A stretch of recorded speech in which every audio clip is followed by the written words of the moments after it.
The champagne glass slipped from my fingers, shattering against the marble floor of the grand ballroom at Hotel Meridian. 200 guests turned to stare as the crystal fragments scattered across the polished surface, each shard catching the light from the ornate chandeliers above. But the broken glass wasn't what made my heart stop.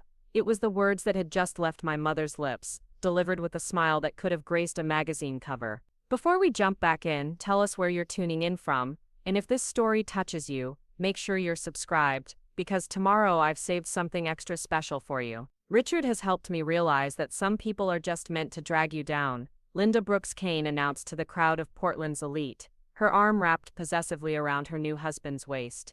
Sometimes you have to choose between toxic family members and your own happiness. I choose happiness. The room fell silent except for the gentle hum of the air conditioning and the distant sound of traffic from the street below. I stood there in my navy blue dress, the one I'd bought specifically for this engagement party, feeling every pair of eyes boring into me. My mother's gaze met mine across the room, and for a moment I saw a flicker of something regret, maybe, or recognition of what she'd just done. But then Richard whispered something in her ear, and that cold, determined expression returned. Natalie has always been, she continued, her voice carrying clearly across the ballroom. Even as a child she was manipulative, jealous of any relationship I tried to build. Richard has helped me see that enabling that behavior isn't love, it's weakness. The words hit me like physical blows. Manipulative, jealous, challenging. These weren't descriptions of the daughter who'd held her hair back when she was sick, who'd worked 3 jobs to help pay for her real estate license, who'd celebrated every success and mourned every failure alongside her. This was the character assassination of someone who'd become inconvenient. I felt Tyler Chen's hand on my shoulder, my best friend since childhood, who'd driven across town the moment I'd texted him about the party. He'd seen the changes in my mother over the past year, watched as Richard gradually isolated her from everyone who'd ever cared about her. But even Tyler looked stunned by the public nature of this betrayal. "Mom," I said, my voice barely above a whisper, but somehow it carried across the silent room. "Can we talk privately?" Richard stepped forward before Linda could respond. He was a handsome man in his late 40s, with silver at his temples and the kind of confident smile that had probably charmed investors for years. "I think you've said enough, Natalie. This is our celebration, not a family therapy session. Our celebration," I repeated, finding my voice growing stronger. "This is my mother's engagement party. I'm her daughter. You're a 30-year-old woman who refuses to accept that your mother has moved on," Richard replied smoothly. "Linda has told me all about your attempts to sabotage our relationship. The private investigators, the background checks, the constant accusations." He shook his head sadly, as if I were a troubled child rather than a licensed paralegal and private investigator. "It's time to grow up." The crowd murmured their agreement, and I realized how perfectly Richard had orchestrated this moment. He'd positioned me as the unstable daughter who couldn't let her mother be happy, while he was the patient stepfather trying to protect his new wife from toxic family drama. Every word I spoke in my defense would only reinforce the narrative he'd crafted, but he'd made one crucial mistake. He'd mentioned the private investigators and background checks in front of 200 witnesses, including several prominent lawyers and business leaders who now knew that someone had been investigating Richard Kane's past. And unlike my mother, who'd refused to look at the evidence I'd gathered, these people understood the implications of such actions. James Whitman, Richard's own business partner, was frowning slightly as he processed what he'd just heard. Carol Brooks, my mother's sister, was staring at Linda with an expression of growing horror. And Detective Marcus Rivera, who'd been invited because he'd dated my mother briefly before she'd met Richard, was watching the entire scene with the calculating gaze of someone who investigated human behavior for a living. I took a deep breath and made a decision that would change everything. Instead of defending myself or trying to explain the evidence I'd uncovered about Richard's past, I simply smiled and nodded. "You're absolutely right," I said, loud enough for everyone to hear. "I have been challenging. I apologize for disrupting your celebration." I looked directly at my mother, memorizing every detail of her face, the way her lipstick had worn off slightly on one side, the nervous twitch in her left eye that she'd had since I was a child, the diamond bracelet Richard had given her that was probably purchased with money that didn't belong to him. "I hope you find exactly what you're looking for, Mom." I turned to leave, but Richard wasn't finished. "That's it?" he called after me. "No dramatic scene, no accusations." I have to admit, I'm surprised. I expected more fight from someone who's been stalking us for months. "Stalk," the word hung in the air like smoke, and I saw several guests exchange meaningful glances. Richard had just crossed a line from character assassination into potential legal territory, and he'd done it in front of witnesses who could testify to his exact words. More importantly, he'd revealed that he knew about my investigation in specific terms, which meant he'd been monitoring my activities far more closely than any innocent man should. I paused at the ballroom entrance and turned back one final time. You know, Richard, you're right about one thing. I have been investigating you, and unlike you, I actually found what I was looking for. The silence that followed was different from the earlier quiet. This was the tense stillness that precedes a storm. Richard's confident smile faltered slightly, and for the first time since I'd known him, he looked uncertain. My mother's face had gone pale, and she was staring at me with an expression I couldn't quite read. Have a wonderful evening, everyone, I said, walking out of the ballroom with as much dignity as I could muster. Tyler caught up with me at the elevator. Jesus, Nat, that was... He shook his head, running his hands through his dark hair. I can't believe Linda just did that to you in front of all those people. I can, I replied, pressing the button for the parking garage. Richard's been working on her for months, isolating her from anyone who might question his motive. Tonight was just the final step, publicly cutting ties with me so no one will take my concerns seriously.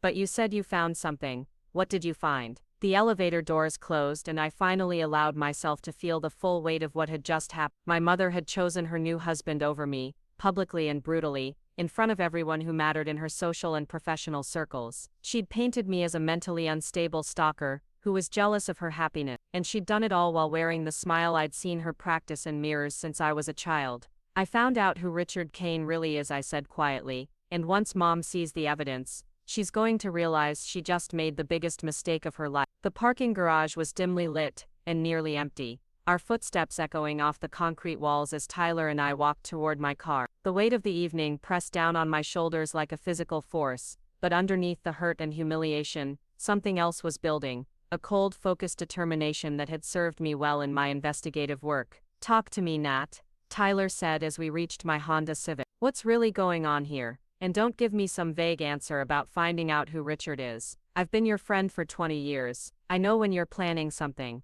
I leaned against my car and looked up at the concrete ceiling, trying to organize my thoughts. Tyler deserved the truth. He'd stood by me through everything, including the gradual deterioration of my relationship with my mother over the past year. He'd watched Richard systematically turn Linda against everyone who'd ever cared about her, including her own sister Carol. Remember when Richard first started dating Mom? I asked. How quickly things moved. They met at a real estate conference in Seattle, were engaged within 6 months, and married 3 months after that. She'd never made a major decision that fast in her life. People fall in love now. It happens.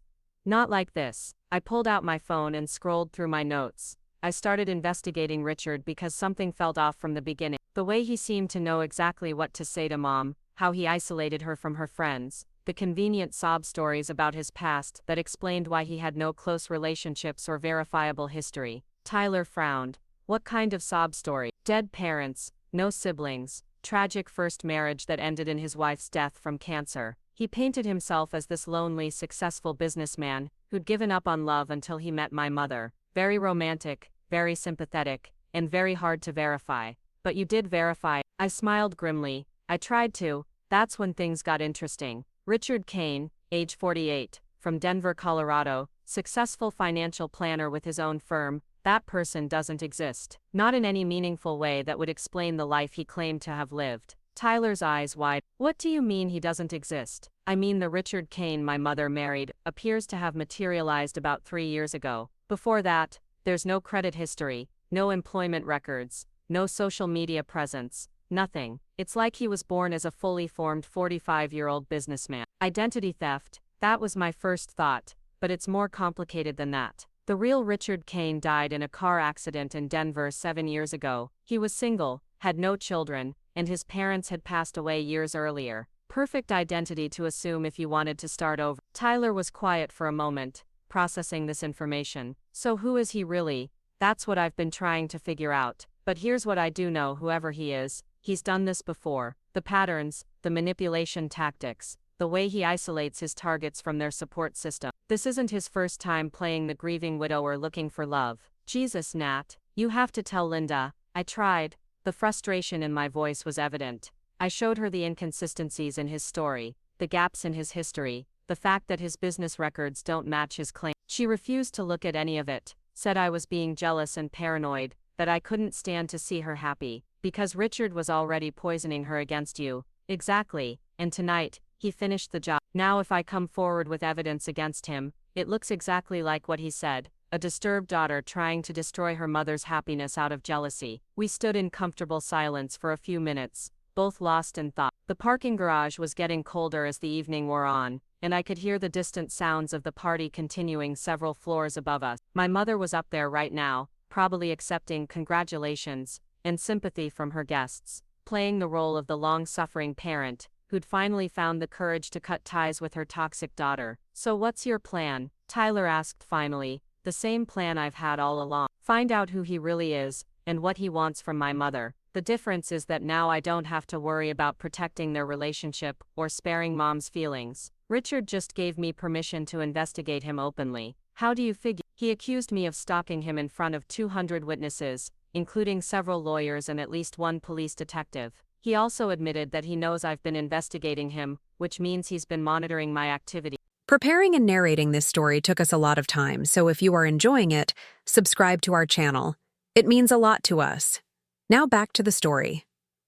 That's going to raise some interesting questions when the right people start thinking about it. Tyler grinned. You're going to use his own accusations against him. Better than that, I'm going to let him think he won tonight, while I finish building the case that's going to destroy him. And when I'm ready, I'll have the evidence to prove that Richard Kane isn't just a liar, he's something much worse. What do you mean, something worse? I opened my car door and paused before getting in. I mean, I think my mother just married a man who's made a career out of targeting wealthy, lonely women, and I think at least one of his previous wives didn't survive the experience. Tyler's face went pale in the fluorescent lighting. You think he killed someone? I think Richard Kane, or whoever he really is, has done this before. The perfect sob story, the whirlwind romance, the systematic isolation of the victim from their support system. It's textbook predatory behavior, and predators don't usually stop at just taking money. We need to call the police. With what evidence? Suspicions, a feeling that something's wrong. Richard spent the past year positioning himself as the victim of a jealous daughter's harassment. If I go to the police now with theories and circumstantial evidence,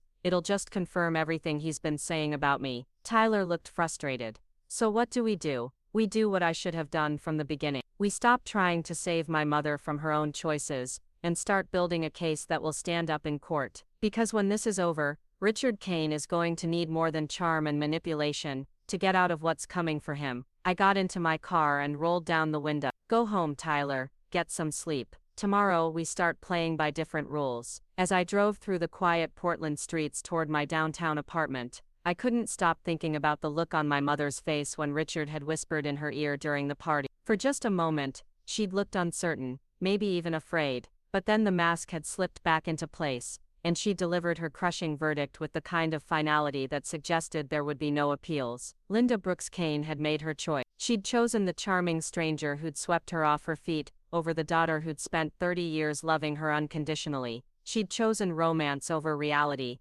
fantasy over family. And now she was going to live with the consequences of that choice, whether she understood what they were or not. The thing my mother didn't realize, the thing Richard had underestimated, was that I wasn't just her daughter. I was a licensed private investigator with a decade of experience in uncovering the secrets people worked hardest to hide. I had contacts in law enforcement, access to databases that most people didn't even know existed, and the kind of stubborn persistence that had helped me solve cases other investigators had given up on. More importantly, I now had something I'd lacked throughout this entire investigation: freedom from worrying about my mother's feelings, freedom from trying to preserve a relationship that she'd just publicly destroyed, and freedom from the hope that somehow we could all find a way to coexist as a family. Richard Kane had won the battle tonight, but he'd made a critical error. He'd revealed too much about what he knew and how closely he'd been watching me. He'd also underestimated how his public accusations would be received by the legal and law enforcement professionals in that room. Most dangerously, he'd given me a timeline. If I was right about his pattern of behavior, he wouldn't wait long before making his next move. The question was whether I could uncover his true identity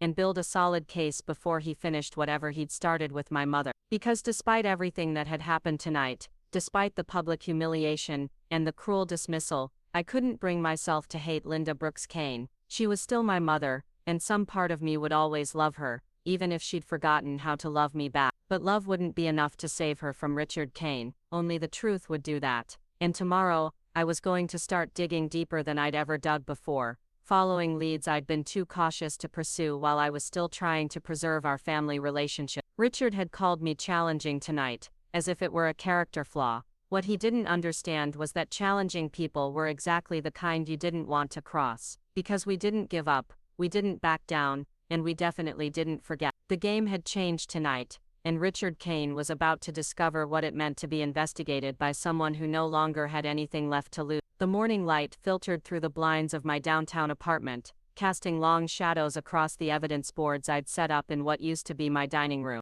3 years of careful investigation covered every available surface: photographs, financial records, newspaper clippings, and a complex web of connections drawn in red string that would have made any conspiracy theorist proud. But today felt different. Today I wasn't investigating to protect my mother's feelings or preserve family harmony. Today I was hunting. My phone had been buzzing since 6 a.m. with calls from numbers I didn't recognize, probably reporters who'd somehow gotten wind of last night's public spectacle. The Portland social scene thrived on drama, and a wealthy real estate magnate, publicly disowning her daughter at her own engagement party, was exactly the kind of story that would spread through the city's elite circles like wildfire. I let them all go to voicemail. The call I was waiting for came at exactly 9:30, right when I knew Diana Foster would be settling in at her private investigation office with her first cup of coffee. Diana had been my mentor when I'd first gotten licensed, and she'd helped me build the network of contacts that made complex investigations possible. More importantly,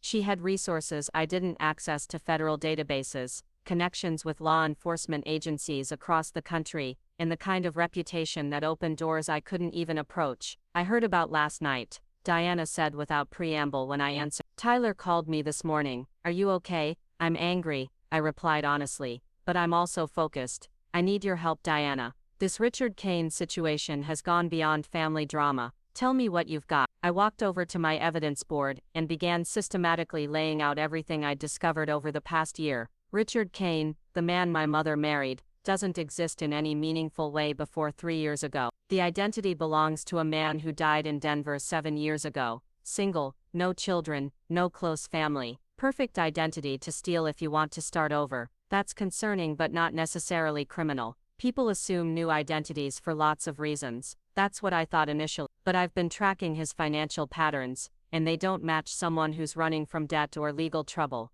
This is someone who's methodically building a new life for a specific purpose. Diana was quiet for a moment, and I could hear her typing notes.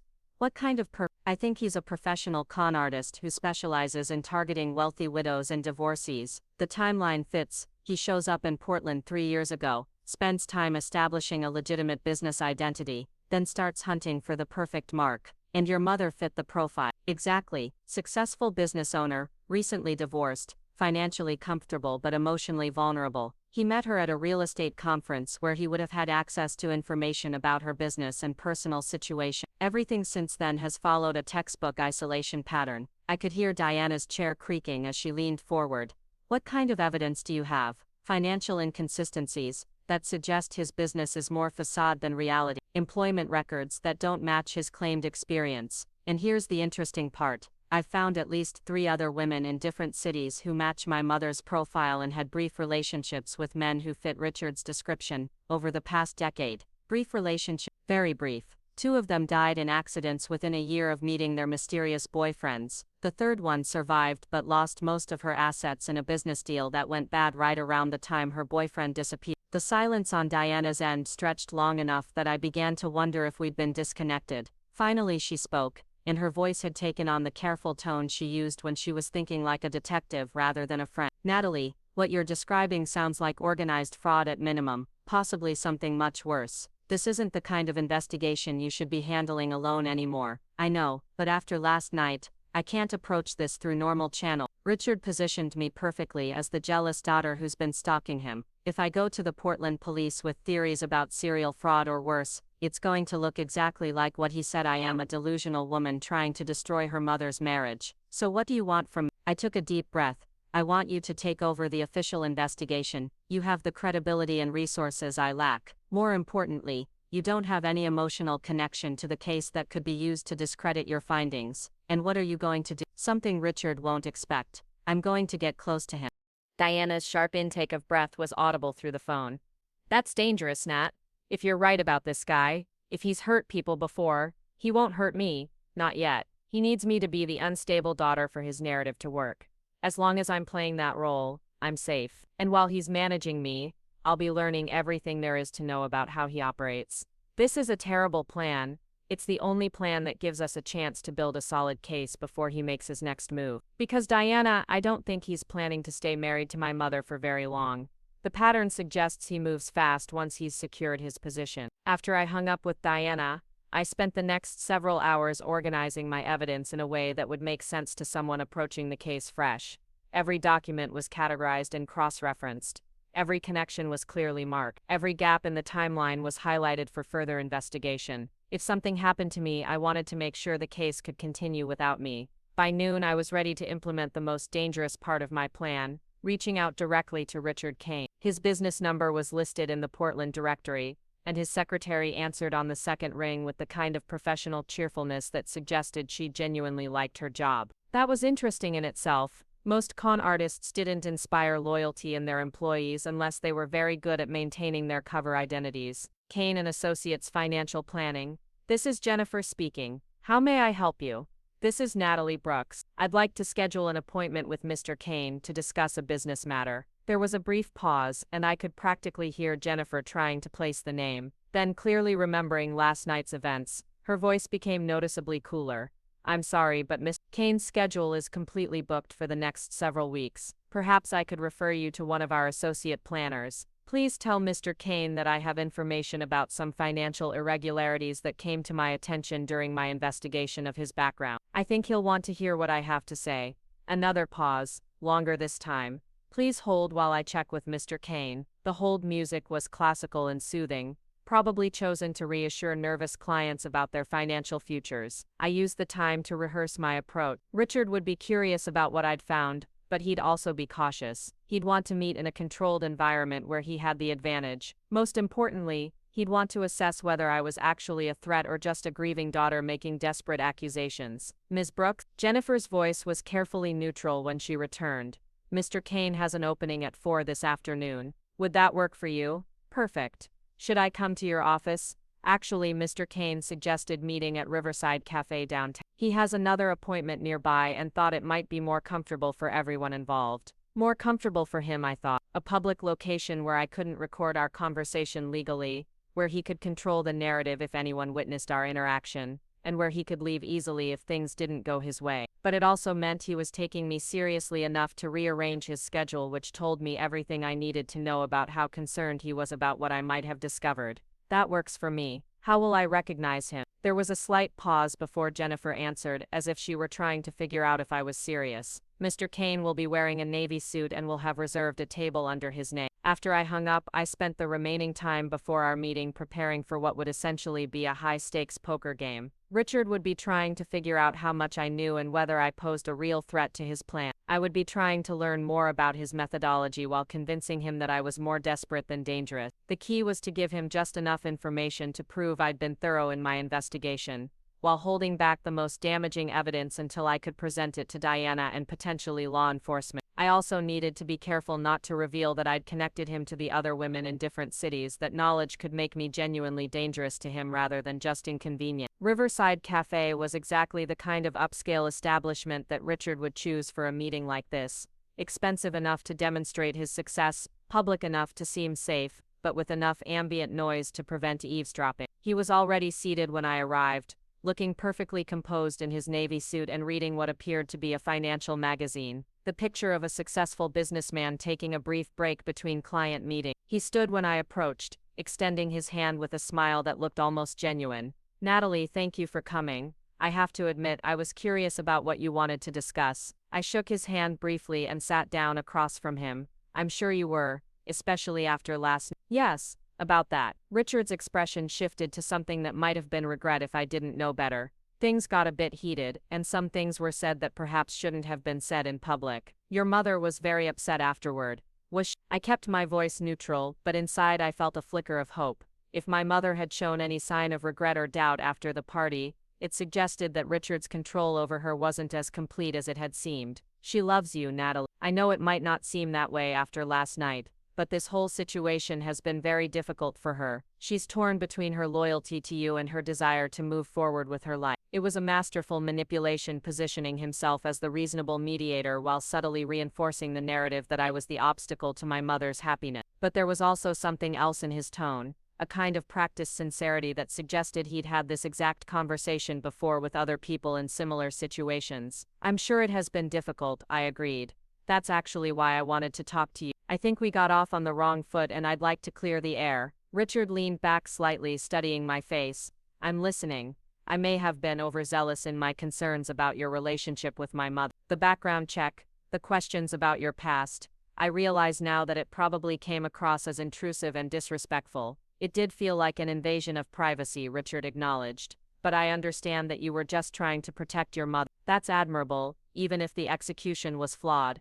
The thing is, during my investigation, I discovered some inconsistencies that I think you should be aware of. Not accusations, I added quickly, but information that could potentially be used against you by people with less honorable intentions than mine. Now I had his full attention. Richard set down his coffee cup and leaned forward slightly. What kind of inconsistent? Financial records that don't quite match up.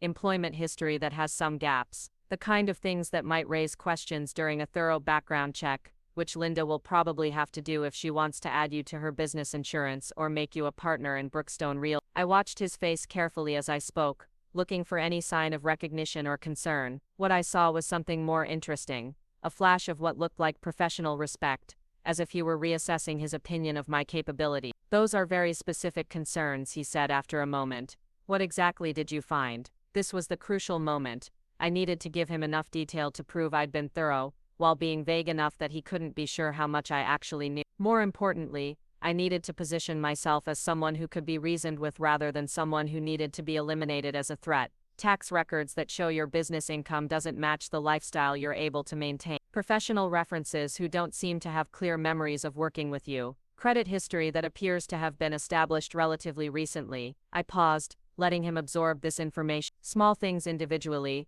but they create a pattern that might be concerning to someone who didn't understand the context. And what context do you think would explain these inconsistencies? I think you're probably someone who values privacy and has good reasons for keeping certain aspects of your past private. Maybe you've been the victim of identity theft or financial fraud yourself, and you've had to rebuild your credit and professional reputation from scratch. Or maybe you've been through a difficult divorce that required you to essentially start over financially. I could see Richard processing my words, trying to determine whether I was genuinely offering him an out or setting some kind of trap. The truth was, I was doing both, giving him a plausible explanation he could use if questioned, while also testing his reaction to see how he handled pressure. That's remarkably perceptive, he said slowly. I have been through some difficult situations that required me to be very careful about my privacy and security. I didn't think those measures would be subjected to the kind of scrutiny you've apparently applied. Most people wouldn't have the resources or motivation to look as deeply as I did. But Richard, if I could find these inconsistencies, other people could too. People who might not be as understanding about the need for privacy. What are you suggesting?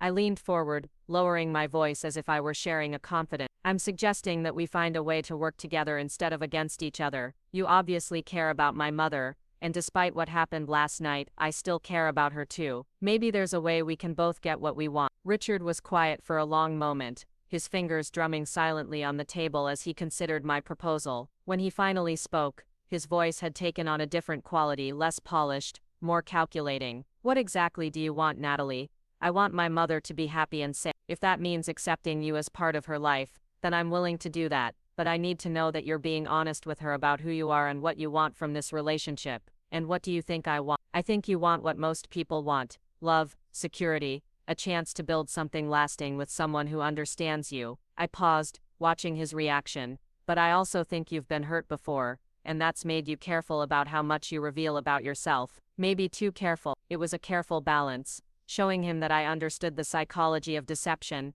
while pretending to accept his motives as fundamentally benign. I could see him weighing his options, trying to decide whether I was naive enough to be manipulated or clever enough to be dangerous. You know, Natalie, I think I may have misjudged you. You're more sophisticated than I gave you credit for. I've had to be. Growing up with a successful single mother taught me that the world can be a complicated place, especially for women in business. You learn to protect yourself and the people you care about, and sometimes that means making difficult choices about who to trust. Exactly. I finished my coffee and stood up.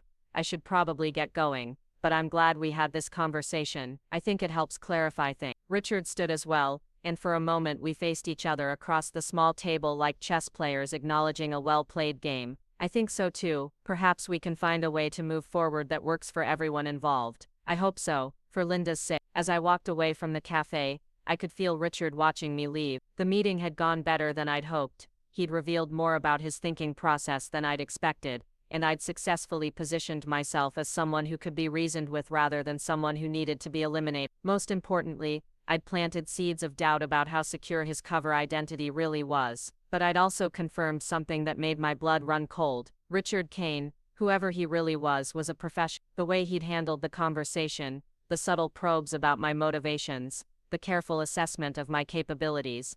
This was someone who'd had similar conversations before, someone who'd spent years perfecting the art of manipulation and deception, which meant my mother wasn't just married to a con artist. She was married to someone who'd made a career out of destroying the lives of women exactly like her, and despite everything that had happened between us, I couldn't let that stand. The war was just beginning, and Richard Kane had no idea what he'd gotten himself into. 3 days after my meeting with Richard, my phone rang at 2 in the morning. The caller ID showed my mother's name, and for a moment I considered letting it go to voicemail. But something about the late hour made me answer despite my better judgment. Natalie, Linda's voice was barely above a whisper, and I could hear tears in it. I'm sorry to call so late. I needed to hear your voice. I sat up in bed, instantly alert. Mom, what's wrong? Are you okay? I keep thinking about what I said at the party. The way She trailed off and I could hear her struggling to compose herself. Richard says I did what I had to do, but I can't stop seeing the look on your face when I called you challenging. My heart clenched, but I forced myself to remain calm. Where are you right now? In the guest bathroom. Richard's sleeping. He took one of his pills tonight because he said the stress of everything was giving him headaches. Pill. That was new information, and I filed it away for later analysis. Mom, I need you to listen to me very carefully. If you want to talk, really talk, we need to do it somewhere safe. Somewhere Richard can't monitor the conversation. He doesn't monitor my conversations. Natalie, he's not controlling, he's just protective. He worries that you might. She stopped herself before finishing the thought. That I might what? Turn you against him. Mom, I've never asked you to choose between us. That ultimatum came from him, not me. Silence stretched between us, broken only by the sound of Linda's quiet crying. When she finally spoke, her voice was so small I could barely hear her. I know, but he explained why it had to be that way. He said you would never accept our marriage, that you'd keep trying to break us up until you succeeded. He said it was better to make a clean break than to let the situation destroy all of us. And you believed that. I wanted to believe it. It was easier than admitting that I might have made a mistake. The words came out in a rush, as if she'd been holding them back for days. But Natalie, I keep finding things that don't make sense. Little things that he brushes off when I ask about them. Every instinct I had as an investigator was screaming at me to push for details. But I knew I had to be careful. If Richard discovered that Linda was having doubts, he might accelerate whatever timeline he was working on. Instead, I chose my words carefully. What kind of thing? Phone calls that he takes in another room, papers that he locks in a filing cabinet that I'm not supposed to touch. Yesterday I found a credit card statement in his briefcase, with charges I didn't recognize, and when I asked him about it, he got angry, really angry, in a way I'd never seen before. My pulse quickened. What kind of charges? Hotels in cities we've never visited together, expensive restaurants for 2 people when he claimed to be traveling alone for business, and Natalie. She paused, and I could hear her moving. Probably to make sure Richard was still asleep. One of the charges was to a jewelry store in Seattle, for almost $15,000, but he never bought me anything that expensive. Seattle, where he'd supposedly met my mother at a real estate conference, but if he'd been buying expensive jewelry there, it suggested he'd been in the city for reasons that had nothing to do with business conferences or chance meetings. Mom, I need you to be very careful about how you handle this. Don't confront him directly. Don't let him know you're suspicious. Can you make copies of those documents? I don't know, he's very careful about his papers, and if he caught me. She didn't finish the sentence, but the fear in her voice was unmistakable. Has he ever threatened you? Not exactly threatened, but when he got angry about the credit card questions, He said things about how people who betrayed his trust always regretted it. He said it in this very calm voice that was somehow worse than if he'd been shouting. I felt a chill run down my spine. Mom, I want you to listen to me very carefully. I think you need to consider the possibility that Richard isn't who he claims to be. What do you mean? I mean, I think he's been lying to you about fundamental things. His background, his past, maybe even his name. And if I'm right, you could be in danger. The silence that followed was so complete I thought she might have hung up. Finally, she spoke in a voice so quiet I had to strain to hear it. I've been wondering the same thing, but I don't know how to find out without him knowing what I'm doing. You don't have to do this alone. I've been working with someone who specializes in this kind of investigation. Her name is Diana Foster, and she's been looking into Richard's background independently. If you're willing to meet with her, I can't. If Richard found out, if he thought I was working with you behind his back, then don't meet with her directly. But Mom, you need to start documenting things. Take pictures of documents when you can. Write down conversations that seem strange. Keep a record of his behavior, especially when he gets angry or controlling. I'm scared, Natalie. Those 3 words broke my heart and filled me with rage in equal measure. My mother, who'd built a successful business from nothing, who'd raised me alone after my father left, who'd never shown fear of anything in my entire life, was scared of the man she'd married. I know you are, but you're stronger than you realize, and you're not alone. I'm going to help you through this. But I need you to promise me something.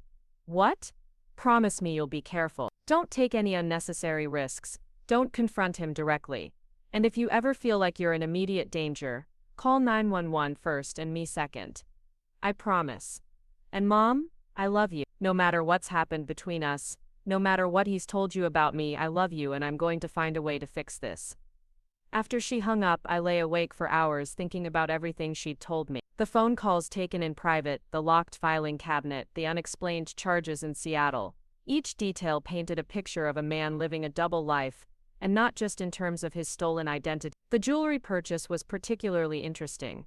$15,000 suggested either a very expensive gift for someone, or an investment in portable assets that could be quickly converted to cash. By morning, I'd made a decision that I knew Diana would hate, but that felt necessary given what I'd learned from my mother's late-night call.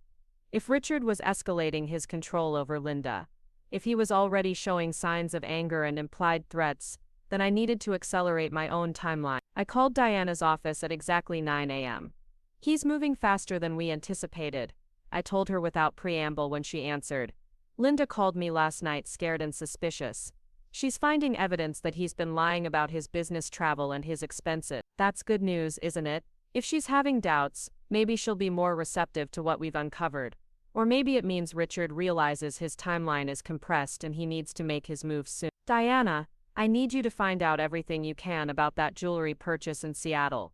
$15,000 is a lot of money for someone who's supposedly building a new life. It suggests either another woman in the picture or preparation for a quick exit.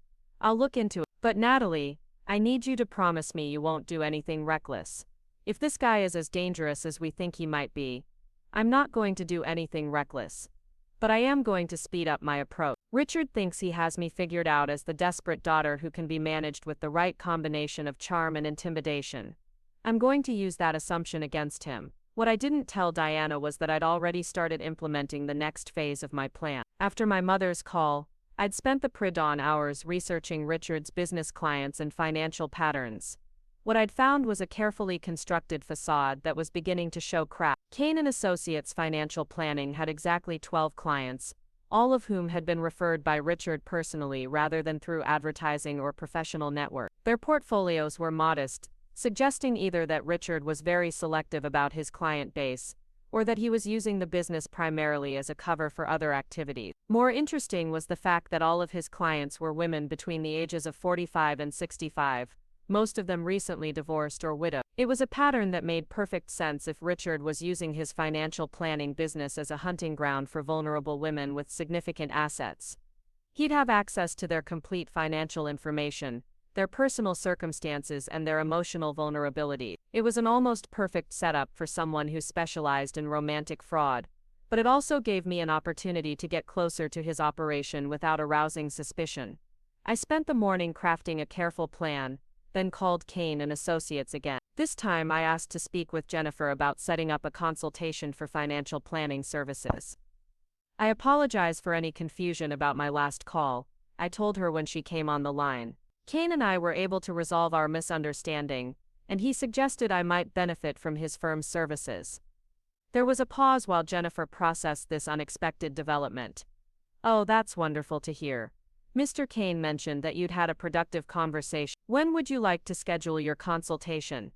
As soon as possible. I'm dealing with some significant changes in my personal situation, and I need professional guidance about how to protect and grow my assets.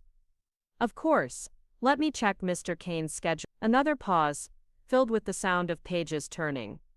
He has an opening tomorrow at 11 a.m. Would that work for you? Perfect. Should I bring any specific documentation?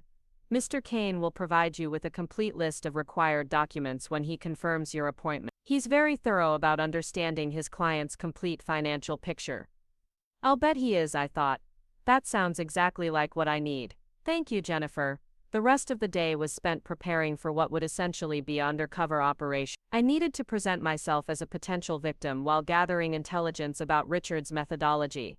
It was a delicate balance, showing enough vulnerability to seem like a worthwhile target, while maintaining enough awareness to avoid actually becoming one. I also needed to prepare documentation that would support my cover story without giving Richard access to real information about my assets or financial situation. That meant creating a carefully crafted fiction about a recent inheritance, a failed relationship, and a desire to make smart investments for my future. The fictional Natalie I was about to present to Richard was recently single after a long-term relationship ended badly, dealing with the emotional aftermath of being cut off from her wealthy family, and in possession of a modest inheritance that she wanted to invest wisely. She was exactly the kind of emotionally vulnerable woman with accessible assets that Richard seemed to prefer. By the time I went to bed that night, I'd constructed an entire alternate reality for myself, complete with fake bank statements, forged documents, and a believable backstory that would explain both my recent interest in financial planning and my apparent reconciliation with Richard. It wasn't entirely legal,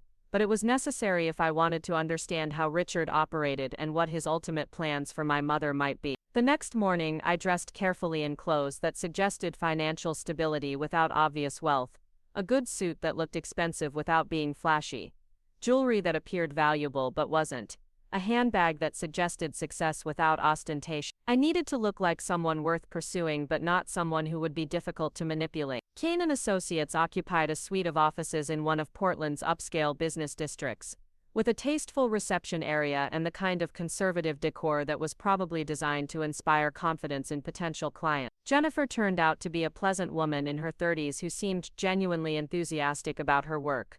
That continued to puzzle me. How did Richard inspire such apparent loyalty in his employees if he was the predator I suspected him to be? Miss Kane will see you now, Jennifer said after a brief wait.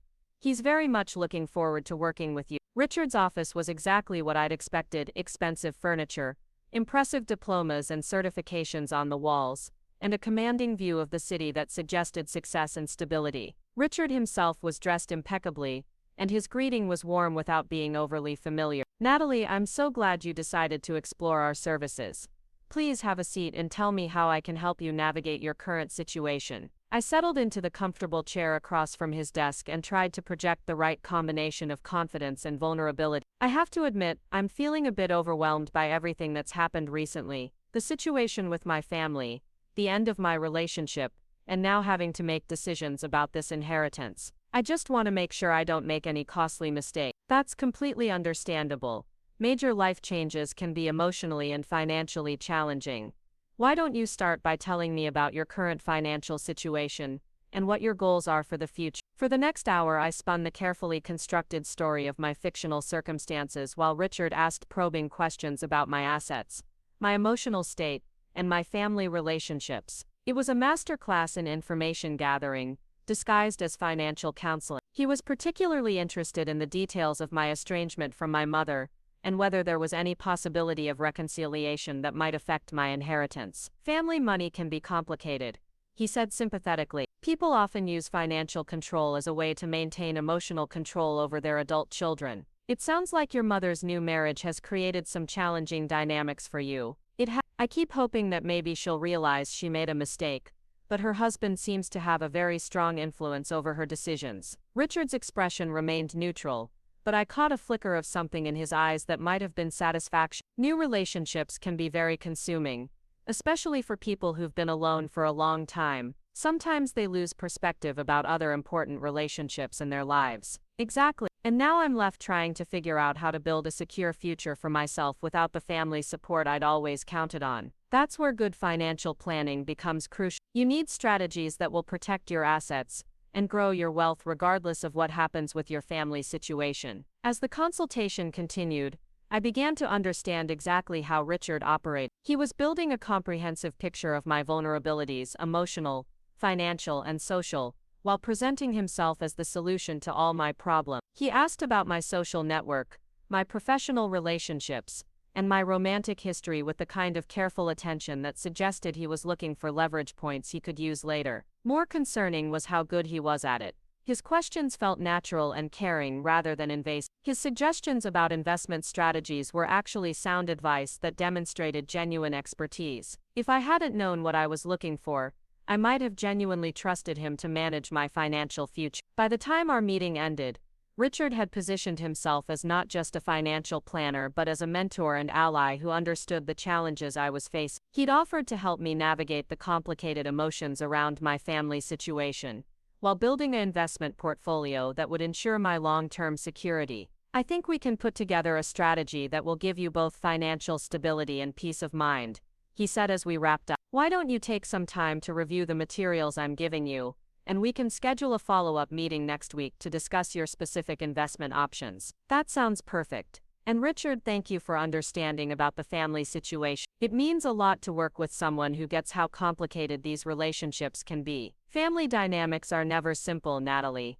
but sometimes the best thing you can do is focus on building your own future rather than trying to fix relationships that may be beyond repair. As I left his office with a folder full of financial planning materials, I felt sick to my stomach. Not because the meeting had gone badly, but because it had gone exactly as I'd expected. Richard Kane was a predator who specialized in identifying and exploiting vulnerable women, and he was very, very good at what he did. Worse, I now understood exactly what he was doing to my mother and why his approach was so effective. He wasn't just stealing her money or manipulating her emotions. He was systematically isolating her from everyone who might question his motives while positioning himself as her only source of security and guidance. The question now was whether I could gather enough evidence to stop him before he finished whatever he'd started with Linda Brooks Kane. Because after spending an hour in his office, I was more certain than ever that my mother was in serious danger, and time was running out to save. The break I'd been waiting for came from an unexpected source. Carol Brooks, my mother's sister, called me at 7 in the morning exactly 1 week after my undercover meeting with Richard. Her voice was shaking with anger and fear in equal measure. Natalie, I need to see you immediately. Something's happened to Linda, and I think your suspicions about Richard were right. I was out of bed and getting dressed before she'd finished the sentence. What kind of something? Is she hurt? Not physically, but, God, Natalie, I should have listened to you soon. Can you meet me at my house? I don't want to have this conversation over the phone. Carol lived in the same upscale neighborhood where I'd grown up, in a craftsman-style house that had been in our family for 3 generations. When I arrived, she was pacing in her kitchen with a cup of coffee that had clearly gone cold hours ago. Her usually perfect appearance was disheveled, her gray hair uncombed and her makeup smeared from crying. What happened? I asked, taking her hands to stop the restless motion. Linda called me at 3 this morning, hysterical. Richard had gone to Seattle for what he claimed was a business trip, and she decided to do some cleaning while he was gone. She found things, Natalie, terrible things hidden in his home office. My heart rate accelerated. What kind of thing? Carol walked over to her kitchen counter and picked up a manila envelope. She brought these to me because she was too scared to keep them at the house. She's terrified of what Richard will do when he realizes they're missing. Inside the envelope were photocopies of documents that made my blood run cold. Bank statements showing regular transfers of large sums of money to accounts in the Cayman Islands. Insurance policies on Linda's life that she'd never signed. Legal documents that would transfer her business assets to Richard in the event of her death or incapacitation. And most chilling of all, a driver's license with Richard's photograph but a completely different name. Marcus Webb. There's more, Carol said, her voice barely above a whisper. She found newspaper clippings from different cities, obituaries of women who died in accidents or from sudden illnesses. All of them were around Linda's age. All of them had been recently married or engaged to men who fit Richard's description. I spread the obituaries across Carol's kitchen table, my hands trembling slightly as I read the details. Margaret Chen from San Francisco died in a hiking accident 6 months after marrying businessman David Richards. Jennifer Walsh from Denver died from a sudden heart attack 8 months after announcing her engagement to financial planner Michael Caine. Sarah Morrison from Phoenix, found dead in her swimming pool after an apparent seizure, survived by her husband of 4 months, Robert Webb. The pattern was unmistakable. Different cities, different names, but the same methodology. Richard or Marcus, or whoever he really was, had been perfecting his approach for years. He married wealthy women, isolated them from their families and friends, arranged for their assets to be transferred to him, and then they died in ways that appeared natural or accidental. "We have to call the police," I said, reaching for my phone. "Wait." Carol grabbed my wrist. "There's something else. Linda thinks Richard knows that she found these documents. When she got home this morning, some of his things had been moved. Not obviously, but little things that suggested someone had been checking to see if anything was missing. She's convinced he's going to figure out what she did. Where is she now? At home pretending everything is normal. She's terrified to leave or act suspicious because she thinks he might." Carol couldn't finish the sentence, but we both knew what she was thinking. I stared at the evidence spread across the table, my mind racing through possibilities. We had enough to prove that Richard was using a false identity and potentially to connect him to the deaths of other women. But we didn't have enough to prove he'd murdered anyone, and Linda was still alone in a house with a man who might realize at any moment that his carefully constructed plan was falling apart. "I need to get her out of there," I said. "How? If she disappears, he'll know something's wrong. And if you show up at the house, then I don't show up as myself." I was already forming a plan that was probably insane but might be our only option. "Carol, I need you to call Linda and tell her you've arranged a surprise spa day for the two of you. Something spontaneous and last minute that would explain why she needs to leave the house immediately." "And then what?"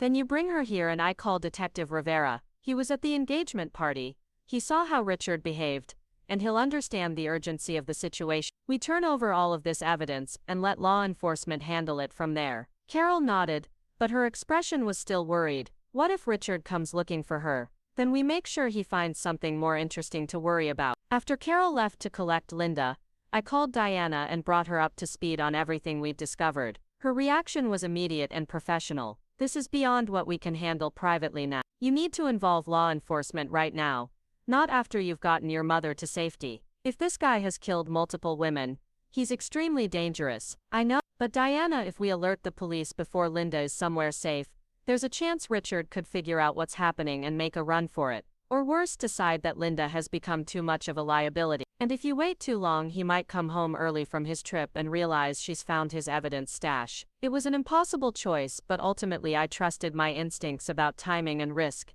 "Give me 2 hours to get Linda somewhere safe. If you don't hear from me by noon, call Detective Rivera yourself and tell him everything. This is dangerous, Natalie. So is leaving my mother alone with a serial killer." While I waited for Carol to return with Linda, I used the time to organize the evidence in a way that would be compelling to law enforcement. The pattern across multiple cities and identities was clear, but I wanted to make sure Detective Rivera would understand the urgency of the situation immediately, rather than having to piece together the connections himself. I also called Tyler and asked him to come over. If Richard did somehow track Linda to Carol's house, I wanted backup who could handle himself in a confrontation. Tyler had played football in college, and still maintained the kind of physical presence that could be intimidating when necessary. "Holy shit, Nat," Tyler said when I showed him the evidence. "This guy is a legitimate psychopath. How did he get close enough to your mother to marry her without anyone realizing what he was? Because he's good at what he does. Look at these obituaries. Each of these women had families and friends who presumably cared about them,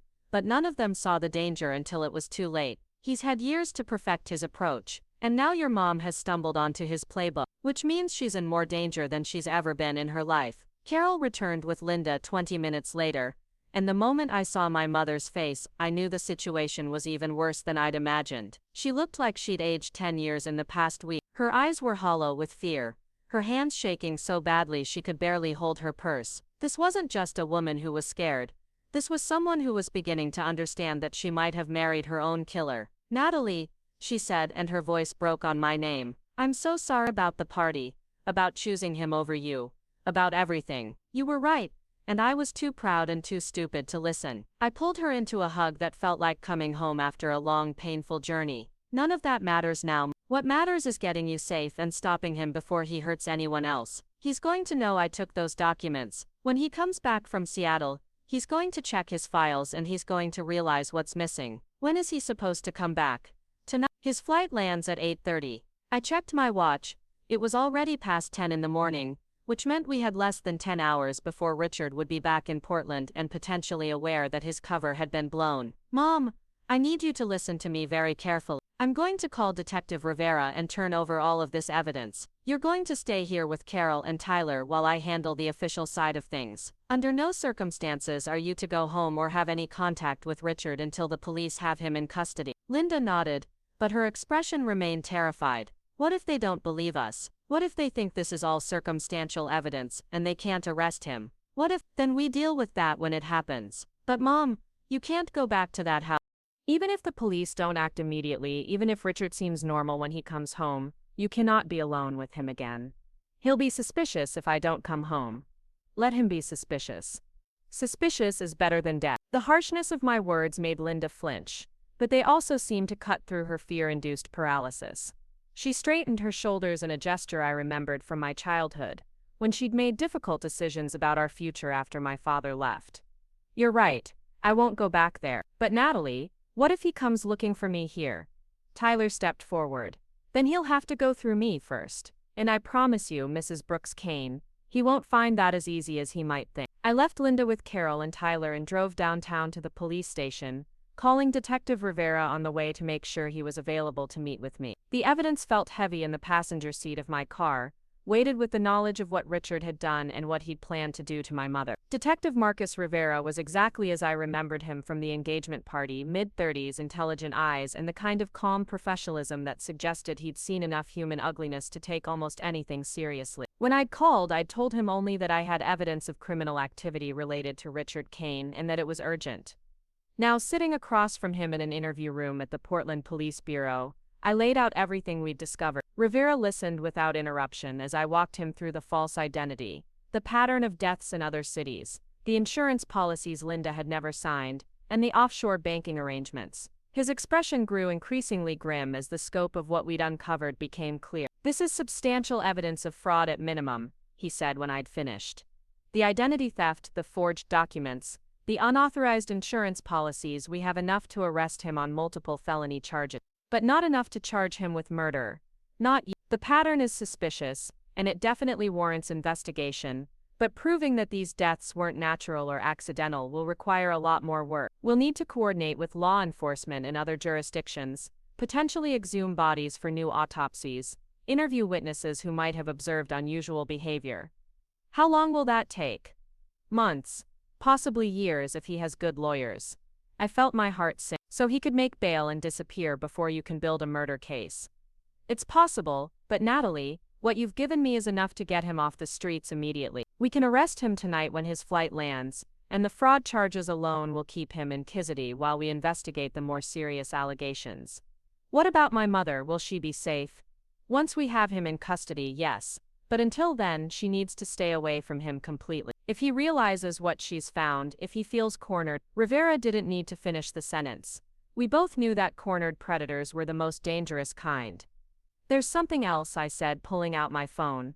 "I've been posing as a potential client to get close to his operation. I have recordings of our conversations and I'm supposed to meet with him again next week for a follow-up consultation." Rivera's eyebrows rose. "That was extremely dangerous, but it could be useful. If you're willing to wear a wire for that meeting, we might be able to get him to admit to some of his fraudulent activities on tape, whatever it takes to put him away. Let me make some calls and coordinate with the district attorney's office. We'll want to have everything in place before we make our move." Rivera stood up and shook my hand. "You did good work here, Natalie. Your investigation probably saved your mother's life." As I drove back to Carol's house, I felt a mixture of relief and anxiety. We'd done everything we could to protect Linda and bring Richard to justice, but I couldn't shake the feeling that we were still missing something important. Richard Kane, or Marcus Webb, or whoever he really was, had been doing this for years without getting caught. He was smart, careful, and experienced at covering his tracks. The fact that Linda had found his evidence cache seemed almost too convenient, as if he'd wanted her to find it. The thought hit me like a physical blow, and I had to pull over to the side of the road as the implications sank in. What if Richard's trip to Seattle wasn't business? What if he discovered that Linda was becoming suspicious and had deliberately left evidence where she would find it? What if this was all part of some elaborate plan to flush out anyone who might be investigating him? I grabbed my phone and called Carol's house, my hands shaking as I dialed. "Carol, it's me. Is everyone still there? Is Mom okay?"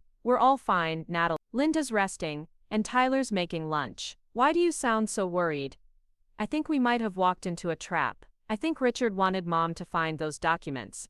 "That doesn't make any sense. Why would he want her to know what he's been doing?" "Because now he knows that she knows, which means he knows exactly who he's dealing with and what kind of evidence exists against him." "Carol, I need you to pack some things for Linda and get out of there immediately. Don't go to any of your usual places, don't use your credit cards, and don't tell anyone where you're going." "Natalie, you're scaring me." "Good, you should be scared. I think we've all underestimated exactly how dangerous Richard Kane really is." My worst fears were confirmed when Detective Rivera called me back 30 minutes later with news that made my stomach drop. Richard's flight from Seattle had never existed. There was no record of him booking travel under either Richard Kane or Marcus Webb, and the airline had no passenger manifest matching his description for any flight that day. "He's been in Portland this entire time," Rivera said grimly. "Which means he knew your mother was going to find those documents, and he's been watching to see what she would do with them." I was already speeding toward the safe house where Carol had taken Linda and Tyler, my mind racing through the implications of what we'd discovered. If Richard had orchestrated Linda's discovery of the evidence, then he knew she'd shared it with family members. He knew we'd go to the police. Most importantly, he knew his carefully constructed identity was about to crumble, which made him infinitely more dangerous than we'd anticipated. "Do you have units heading to Carol's house?" I asked. "Already dispatched. But Natalie, if this guy has been planning for this contingency, he's probably already made his move. Professional con artists like this always have exit strategy." The safe house was a small cabin in the mountains outside Portland that Carol's late husband had used for fishing trips. It was isolated, difficult to find, and off the grid in terms of digital footprint. Under normal circumstances, it would have been the perfect place to hide until law enforcement could apprehend Richard. But these weren't normal circumstances, and Richard Kane wasn't a normal criminal. When I arrived at the cabin, I found Tyler standing guard on the front porch with a baseball bat, his face grim with determination. Through the windows, I could see Carol pacing nervously while Linda sat motionless at the kitchen table, staring at nothing. "Any signs of trouble?" I asked Tyler as I climbed the porch steps. "Not yet, but I've got a bad feeling about this whole situation. Your mom's been getting text messages all afternoon from Richard, asking where she is and when she's coming home. She's been ignoring them, but they're getting more aggressive." Inside the cabin, the tension was palpable. Linda looked up when I entered, and I could see the fear that had taken permanent residence in her eyes over the past few days. She held up her phone, showing me the latest message from Richard. "Linda, I'm worried about you. Your car isn't at home and you're not answering your phone. If something's wrong, please let me help. I love you and I just want to make sure you're safe. Please come home." The message was perfectly crafted to sound concerned and loving, but underneath the caring words was an unmistakable threat. Richard was telling Linda that he knew she wasn't where she was supposed to be, and that he was monitoring her movements. The subtext was clear: he could find her whenever he wanted to. "Mom, you can't respond to these messages. Any communication with him gives him information he can use to track you down. But what if he's really worried? What if I'm wrong about what I found?" Linda's voice was small and uncertain, and I realized that even after everything we'd discovered, part of her still wanted to believe that the man she'd married was capable of genuine love. "Mom, look at me." I knelt beside her chair and took her hands in mine. "The man you married doesn't exist. Richard Kane is a fiction created by someone who makes a living destroying women like you. Whatever feelings you think you shared with him, whatever connection you thought you had, it was all part of a carefully planned deception." Tears started flowing down Linda's cheeks, but she nodded slowly. "I know, in my head, I know that. But my heart, it's hard to accept that everything was a lie." Before I could respond, my phone rang with a call from Detective Rivera. His voice was tight with urgency when I answered. "We have a problem. Richard Kane just walked into the police station and filed a missing persons report on your mother. He's claiming that she's been acting erratically lately, that she's been influenced by family members who disapprove of their marriage, and that he's concerned for her safety. I felt the blood drain from my face. He's getting ahead of the story. Exactly. He's positioning himself as the concerned husband, whose mentally unstable wife has been kidnapped by her delusional daughter. It's a smart play. If we arrest him now, his lawyers will claim it's harassment of a man who was just trying to get help for his missing wife. So what do?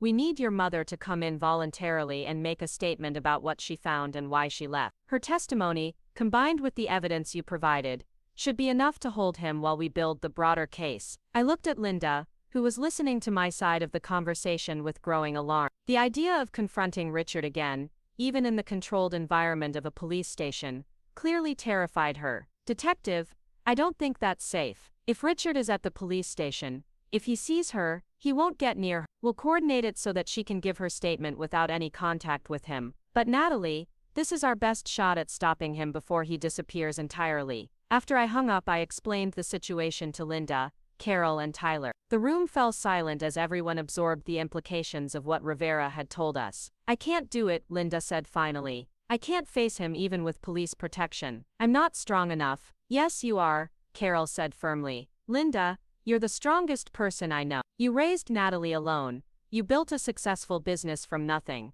And you survived a marriage to a man who was probably planning to kill you. You are absolutely strong enough to walk into that police station and tell the truth. But what if they don't believe me? What if Richard convinces them that I'm the unstable one? I sat down across from my mother and waited until she met my eyes. Mom, I need you to remember who you were before Richard Kane came into your life. You were Linda Brooks, successful businesswoman, devoted mother, pillar of the community. That woman is still inside you, buried under months of manipulation and psychological abuse. But she's there, and she's the one who needs to walk into that police station. Linda was quiet for a long moment, staring at her hands as she wrestled with her fear and her sense of duty. When she finally looked up, I saw something in her expression that hadn't been there in months. Determination. You're right, both of you. I let him make me into someone I didn't recognize, someone weak and dependent and afraid of my own shadow. But that's not who I am. She stood up, her posture straightening with each word. I'm going to do this. I'm going to stop him from hurting anyone else. The drive back to Portland was tense but focused. Rivera had arranged for us to enter the police station through a back entrance,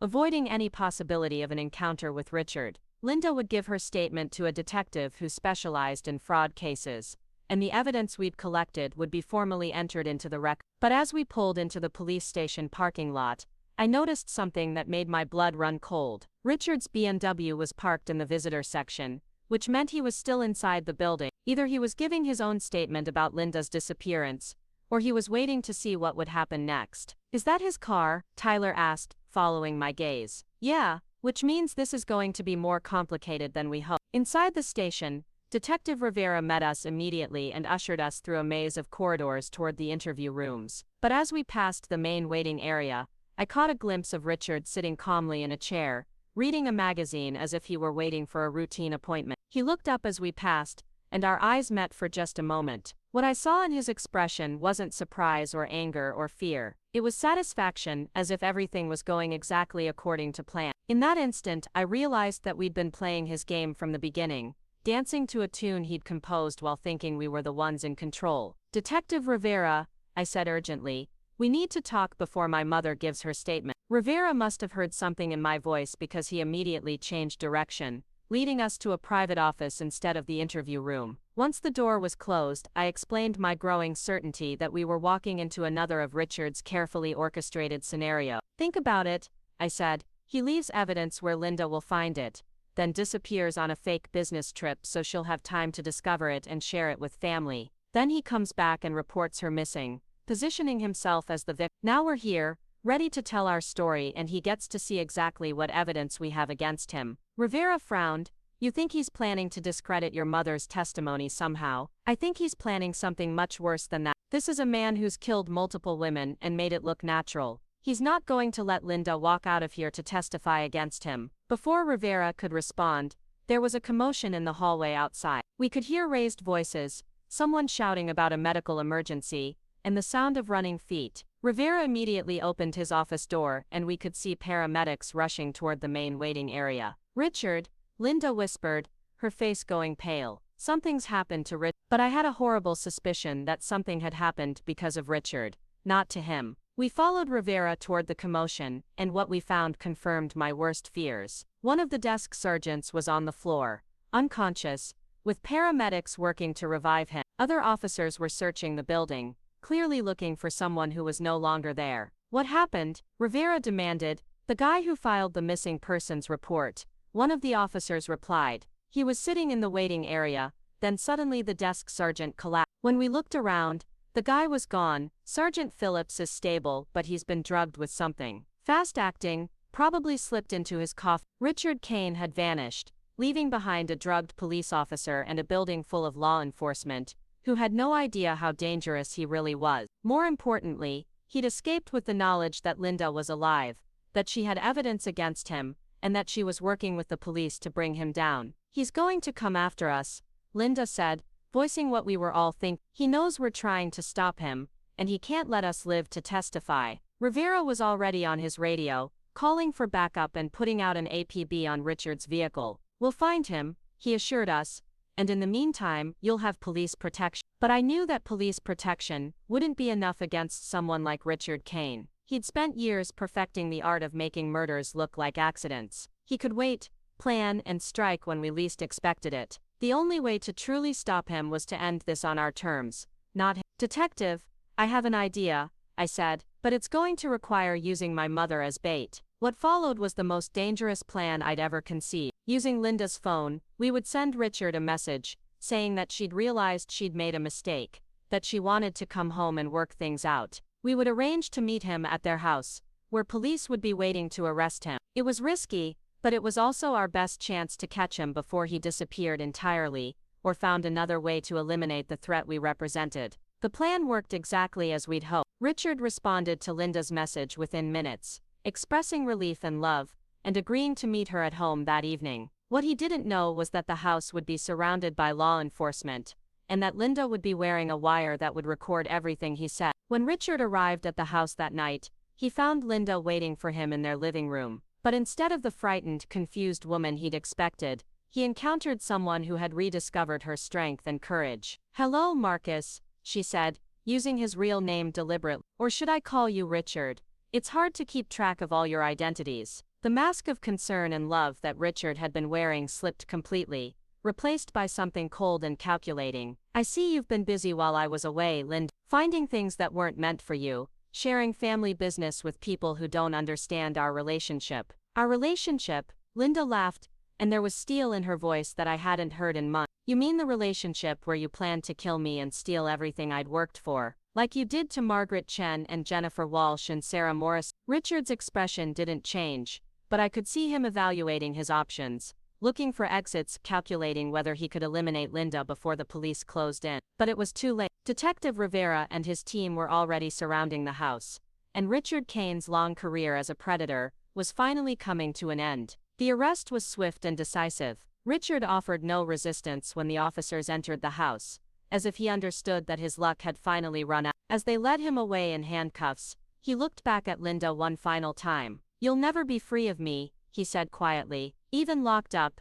even dead, I'll always be the man who made you question everything you thought you knew about love and trust." But Linda Brooks Kane stood tall and unmoved as the man who'd tried to destroy her was taken away. "No," she said firmly, "you'll be the man who reminded me how strong I really am." 6 months later, Richard Kane was convicted on multiple counts of fraud, identity theft, and conspiracy to commit murder. The investigation that followed his arrest uncovered evidence linking him to the deaths of at least 5 women across the country, and authorities believed there were probably more victims they hadn't identified yet. Linda slowly rebuilt her life, returning to work at her real estate agency, and reconnecting with friends and family members she'd lost touch with during her marriage to Richard. Our relationship took time to heal, but we worked through the pain and hurt caused by his manipulation, emerging stronger and closer than we'd been in years. As for me, I learned that sometimes the most important investigations are the ones that save the people you love most. The case against Richard Kane taught me that evil often wears a charming smile and speaks in loving words,